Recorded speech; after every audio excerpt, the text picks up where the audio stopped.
meus amigos, estamos de volta, dando sequência ao nosso curso dedicado às estruturas, né?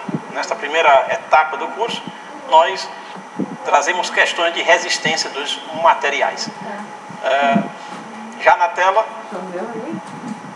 uma questão da Fundação Getúlio Vargas para Fiocruz, concurso de 2010. No texto, no enunciado, nós encontramos que a tensão cisalhante máxima em um ponto de uma estrutura submetida a um estado de cisalhamento, na realidade submetido o ponto, né, o ponto da estrutura, está submetido a um estado de cisalhamento puro, né? E essa tensão cisalhante é de 300 megapascal. Eu quero saber aqui quanto vale a tensão normal máxima nesse ponto. Uma boa ferramenta, uma ferramenta muito interessante para empregarmos aqui, sempre que estivermos diante de quesito envolvendo o estado plano de tensões, né, é o círculo de Mohr. Né? Sempre procurem trabalhar bem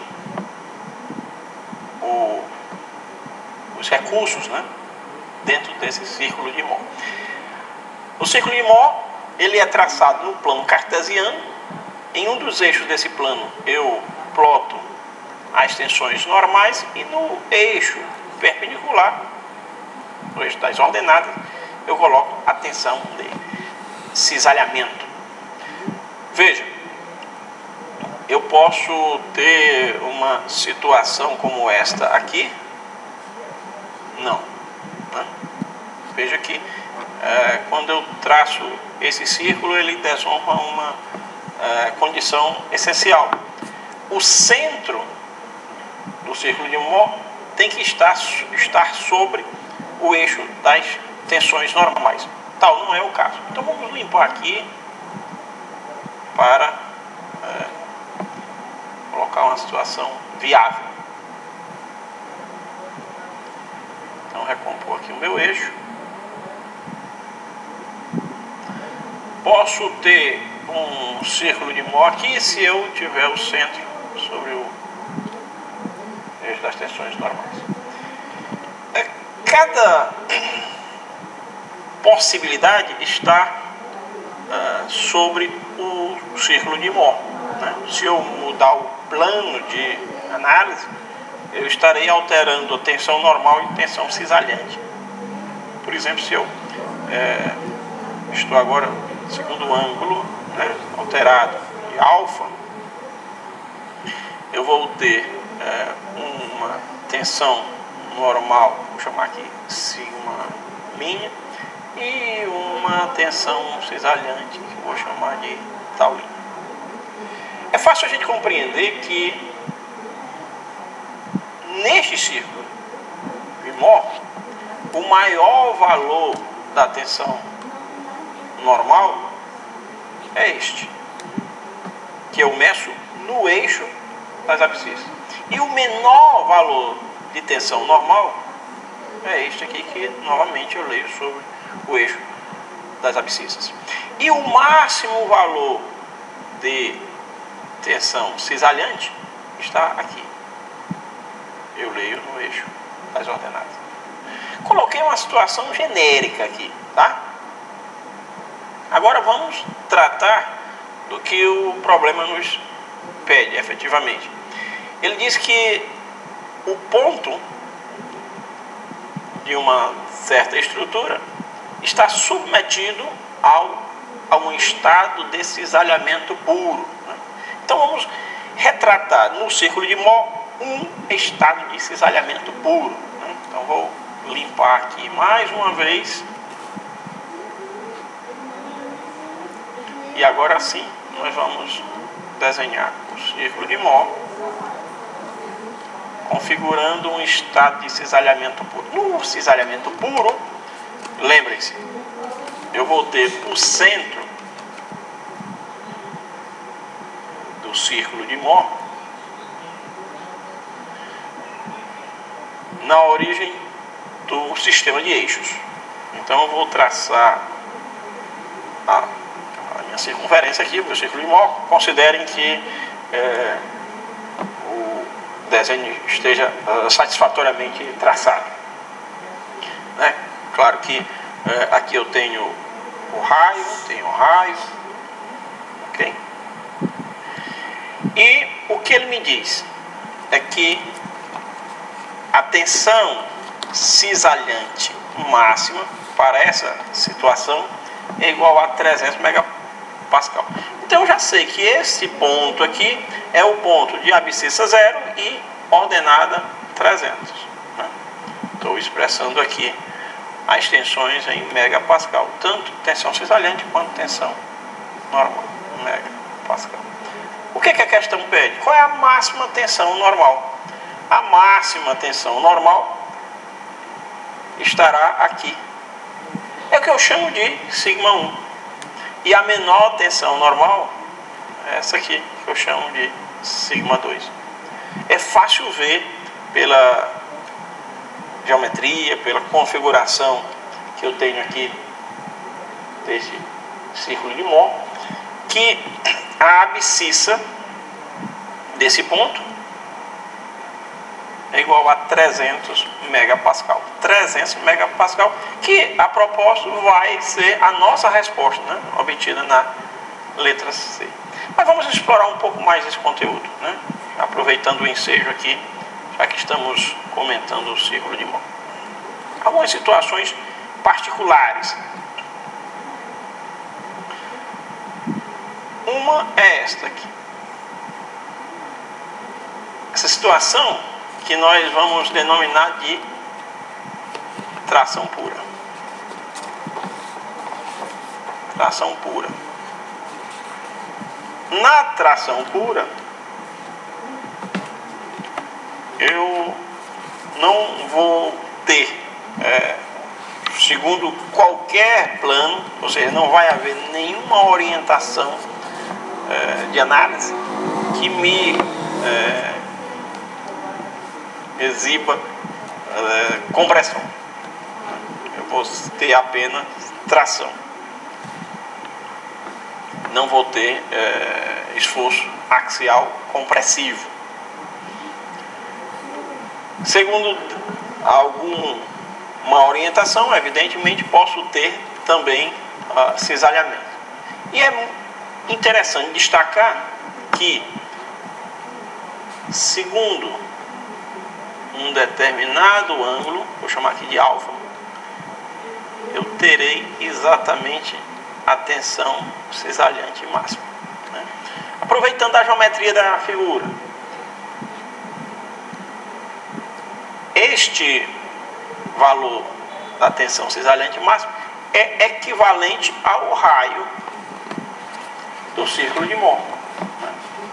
O raio do círculo de Mohr é equivalente à tensão cisalhante máxima. Então eu vou dizer que o cateto oposto ao ângulo alfa é igual ao cateto adjacente a esse mesmo ângulo. Ora, eu defino assim a tangente de alfa como sendo R sobre R como sendo 1. E a tangente de alfa igual a 1 sugere que o alfa seja igual a 45. Estou trabalhando no primeiro quadrante. 45 graus é a orientação que vai conferir a máxima tensão de cisalhamento. Não é à toa que esforços cisalhantes ou fissuras de cisalhamento, né, se caracterizam por essa orientação segundo o ângulo de 45 graus. Está aqui uma explicação razoável. Uma outra situação particular que nós podemos mencionar aqui é a da compressão pura, né? Novamente, eu tenho um centro sobre o eixo das tensões normais. não há qualquer orientação segundo a qual eu tenha tração. Eu vou ter aqui um cenário de compressão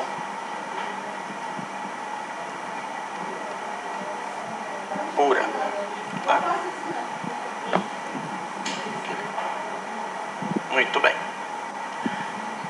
E aí nós já nos transferimos para a próxima questão. Já identificamos a resposta correta na alternativa de letra C. Note que à medida que a gente vai se familiarizando com a ferramenta, com os recursos, com as facilidades que o ciclo de Moore nos oferece, a coisa vai se tornando bem mais bacana, bem mais interessante. Uma outra questão de estado de tensões, só que agora eu tenho um estado triaxial de tensões. Eu vou considerar o meu triedro, né? Eu vou ter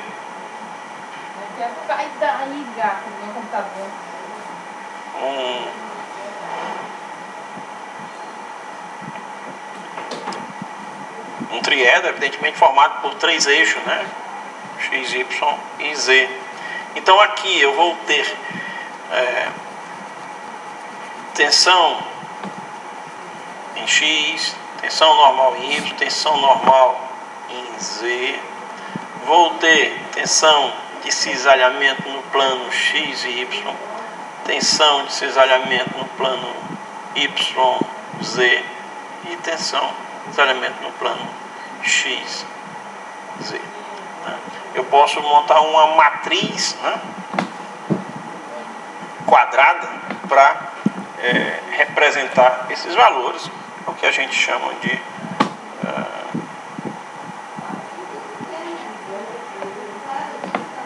tensor, ok? Eu posso representar isso segundo uma matriz quadrada.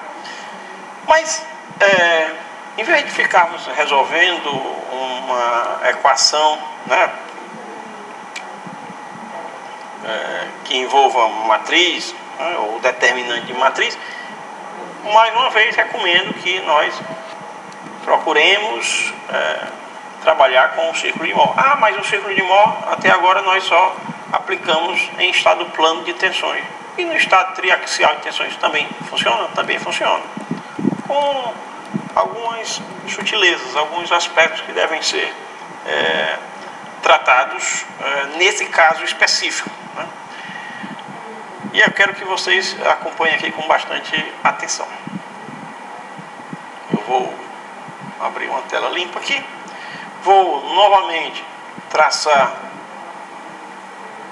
um primeiro eixo para representar as tensões normais. Vou colocar aqui um outro eixo para representar as tensões cisalhantes. No nosso exemplo, vamos trabalhar com as tensões em megapascal. E aí, o nosso plano cartesiano, sigma tal, está pronto. Vamos retornar aqui à questão. O que traz o enunciado da questão?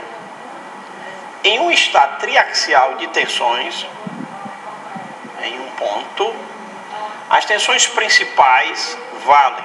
As tensões principais valem 250, 100 e menos 150 megapascal. Quando eu tenho uma tensão negativa, evidentemente ela vai se dispor à esquerda da origem do sistema de eixos, né? Nós estamos falando de tensões principais, e aqui são 3. Eu falo em sigma 1, sigma 2, sigma 3.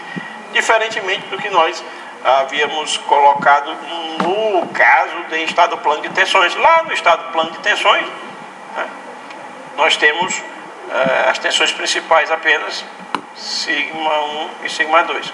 Sigma 1 é a maior de todas, é a máxima tensão normal.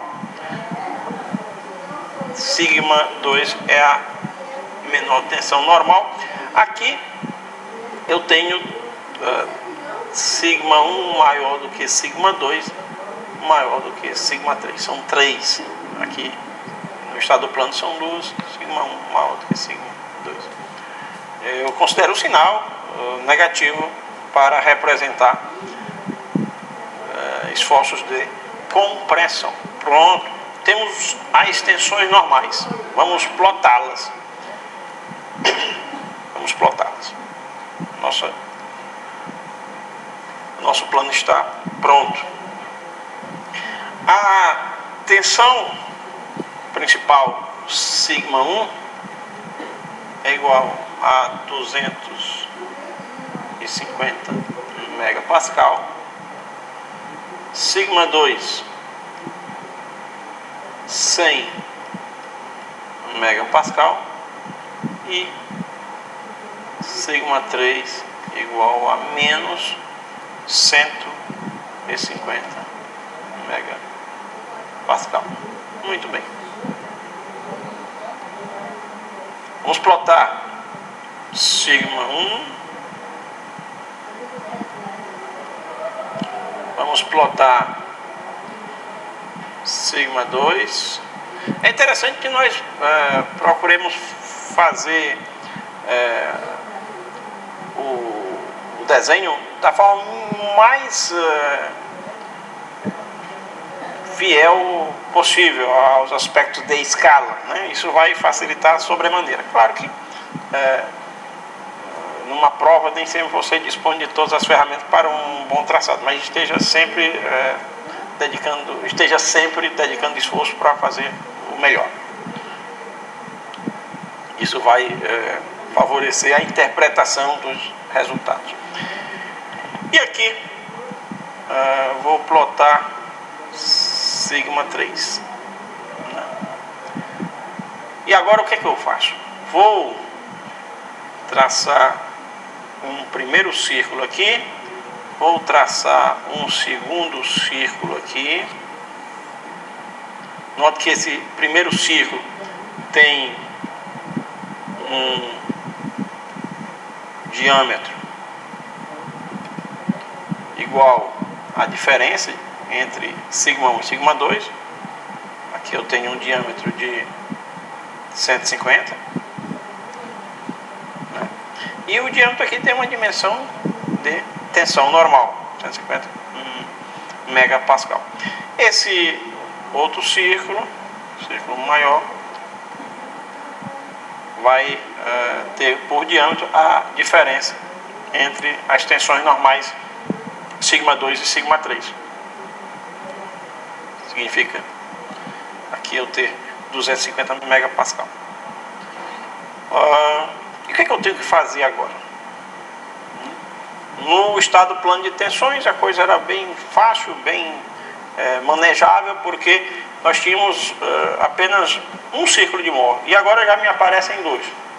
E veja bem, na realidade são três, né? Se já estou achando muito trabalhar com dois, na realidade vamos adiante para gerar uma envoltória, e aí sim a gente vai desenvolver o restante da questão. Eu vou traçar agora um círculo que contemple esses dois. Vai ser um círculo como este aqui, tá? Bem bacana. E qual é o diâmetro desse círculo? Desse círculo que eu tracei agora por último? É a soma dos dois diâmetros que eu apontei para os círculos menores. Este diâmetro, que também posso medir aqui, vale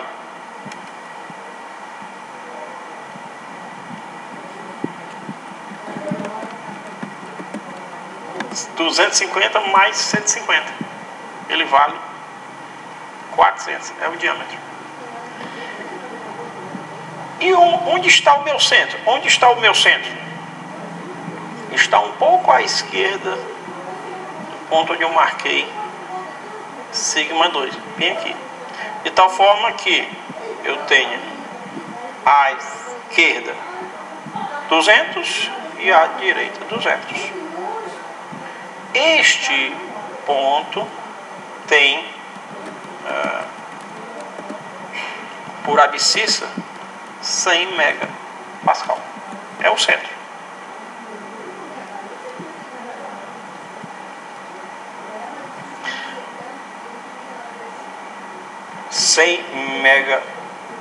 Megapascal. É isso mesmo? Vejamos. Eu tenho aqui, vamos só corrigir. Eu tenho aqui 250 e tenho o raio 200. Então vou fazer uma retificação aqui oportuna. Aqui eu vou ter na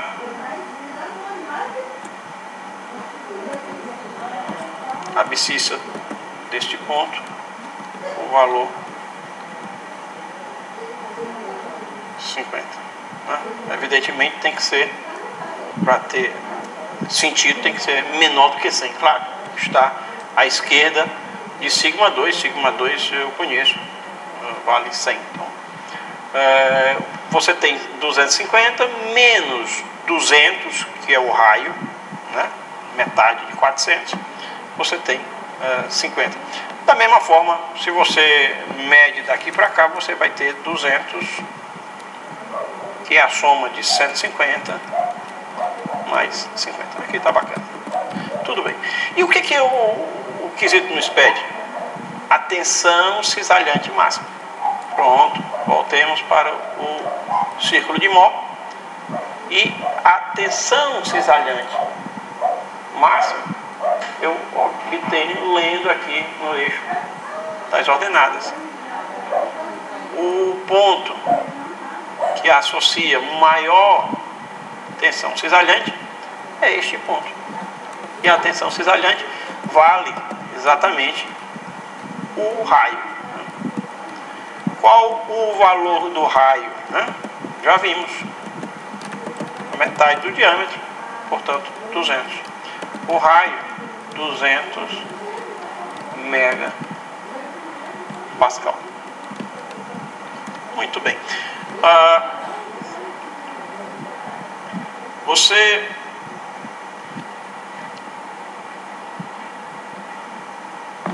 identifica, portanto, a resposta correta na letra B. Na letra B, 200 megapascal é a tensão cisalhante máxima. Ok?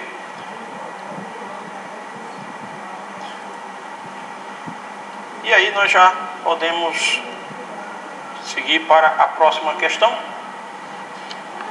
Nesta questão do concurso da Infraero, ano 2011, nós temos o enunciado seguinte: considerando-se uma barra prismática com área de seção transversal A, comprimento L e carga axial constante N, é a força N, é incorreto afirmar que a energia de deformação elástica nela armazenada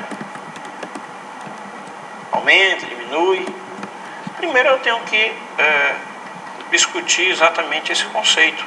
Energia de deformação elástica. Essa energia fica armazenada na peça deformada exatamente para que eu possa realizar o trabalho de restauração, já que ela se deforma no regime elástico. Uma vez cessada a força, o corpo, ou neste caso a barra prismática, reassume ou readquire a mesma configuração que tinha antes da atuação da carga. Neste caso específico, nós temos uma carga axial de valor N, uma carga constante. O que eu tenho que fazer aqui, de forma bem simples, é lembrar que Se eu relaciono aqui a deformação ΔL, deformação ΔL, não é a deformação específica como a gente conhece ΔL sobre L. Eu vou representar aqui ΔL. E aqui eu vou representar a força. Vou apresentar a força aqui mesmo por F. Força F. E no regime elástico, de acordo com a lei de Hooke, sigma é igual ao módulo de elasticidade multiplicado pela deformação específica. Posso dizer também que a força é proporcional à deformação. Estou omitindo o sinal, ok? Nenhum sinal. Estou trabalhando aqui em termos absolutos. O que eu percebo é que há uma relação de proporcionalidade direta entre F e ΔL no regime elástico. Quanto maior o módulo de elasticidade é, maior esse ângulo. Okay? E onde é que eu percebo neste gráfico o valor ou a magnitude dessa energia de deformação elástica? O corpo sofre uma ação de uma carga axial constante de valor N e se deforma até um certo ΔL. Se você observar o trabalho ou a energia, a energia é a capacidade de realizar trabalho, é a integral de F dx. Esta é a energia. Portanto, esta área aqui vem a ser exatamente a energia de deformação elástica armazenada nesse processo de deformação. Eu estou deformando a barra prismática de 0 até ΔL, aplicando nessa barra uma força axial constante de valor N. Então o que a gente tem que fazer aqui é manejar as relações conhecidas para alcançar o valor de W. W é a minha incógnita. Quanto vale W? E eu vou expressar W em função dos parâmetros conhecidos. Eu conheço a área A, o comprimento L, a carga axial constante, né? A partir da relação que nós formos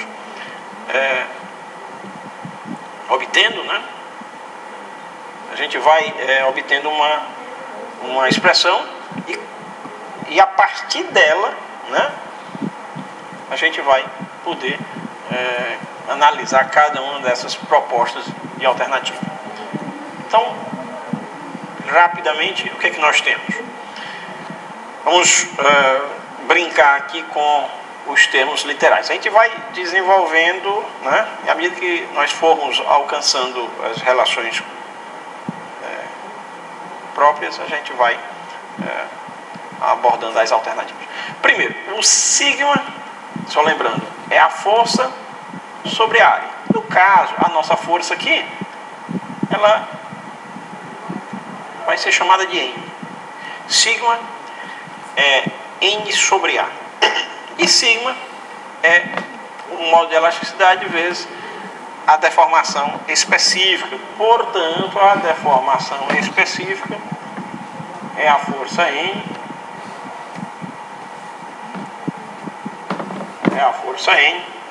dividido pela área, dividido pelo modo de elasticidade longitudinal.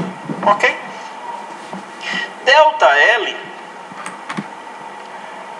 é igual à deformação específica vezes o L. Simplesmente daqui. Posso, portanto, escrever que ΔL é N sobre A sobre E vezes L. Ora, esta área, né, que tem o significado da integral de f dx, é a área de um triângulo. Então, posso dizer que, neste caso particular, trabalhando no regime elástico, né, de proporcionalidade direta entre força e deformação, eu digo que a área numericamente igual à energia é simplesmente base vezes altura sobre 2. Então, vou dizer que é ΔL vezes N sobre 2. Quem é ΔL? Né? ΔL é N sobre AE vezes E. Agora vezes N sobre 2, né? Substituir ΔL por essa expressão e eu vou escrever que a energia de deformação elástica armazenada na peça é L vezes N ao quadrado sobre 2 vezes a área da seção transversal, o módulo de elasticidade longitudinal. É essa expressão que vai me dar condições de abordar cada item ou cada alternativa. Vamos escrevê-la aqui. Energia de deformação elástica é igual a L vezes N ao quadrado N ao quadrado dividido por 2AR. Na letra A, o que é que eu tenho? Eu tenho que essa energia aumentará se a área da seção transversal diminuir. Ora, se eu diminuo A que está no denominador, evidentemente eu estarei aumentando a energia de deformação elástica. Portanto, correta a letra A. Na letra B, eu tenho que a energia de deformação vai aumentar se o comprimento da barra aumentar. Está no numerador, se aumenta o L, aumenta a energia. Portanto, verdadeira a letra B. Na letra C, a energia de deformação elástica vai aumentar se o modo de elasticidade diminuir. Se o modo de elasticidade que está no denominador diminui, evidentemente, aumenta a energia de deformação.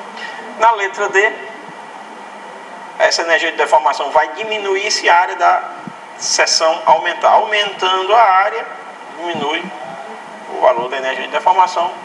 Portanto, também correta a letra D. Na letra E, eu digo que essa energia de deformação elástica variará linearmente com a variação da carga constante nela aplicada. Não, note que o N aqui está elevado ao expoente 2. Então não há uma variação linear da energia de deformação com o valor da carga axial aplicada. Portanto, a alternativa incorreta é a letra E. Todas as demais estão bacanas. E aí, meus amigos, nós damos uma brevíssima pausa, né? E já voltamos com mais questões de resistência dos materiais.